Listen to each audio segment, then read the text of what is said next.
Doctor চল সাথে। ওরা জানতাম আপনি ঠিক বিচারটা করবেন জগৎমা। খোকনকে চাবুক মারতে দিয়ে আজকে আপনি প্রমাণ করে দিলেন এ গ্রামের সবাই সমান। আপনার ছেলেও অপরাধ করলে তাকেও শাস্তি পেতে হবে। হ্যাঁ, শাস্তি তো ওকে পেতেই হবে। মু তো বলেছি এই গ্রাম তো মোর আছে, আর এই গ্রামের সব মানুষ আমার আপনজন আছে।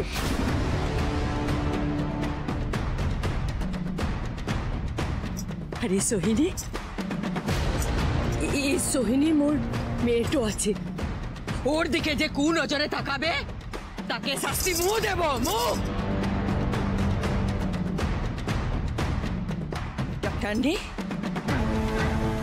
ডাক্তারনি যে শাস্তিটা দিয়েছে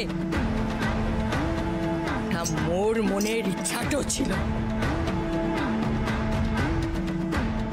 সোহিনী তুই এখন ঘট্ট যা, তোরাও সবাই ঘট্ট যা, অনেক রাত হয়েছে।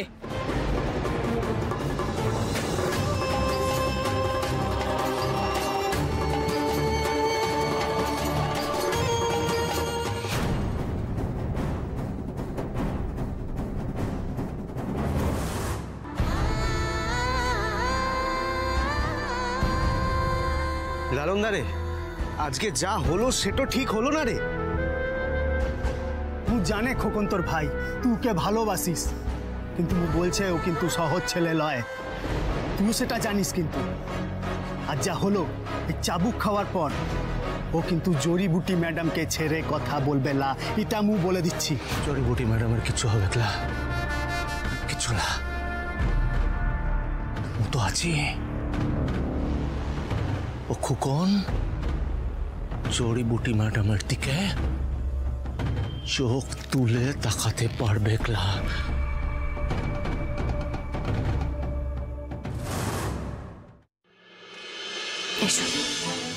সোহিনী, একটা কথা মনে রেখো, অপরাধীদের বিরুদ্ধে গর্জে না উঠলে অপরাধীদের অপরাধ করার সাহস আরো বেড়ে যায়।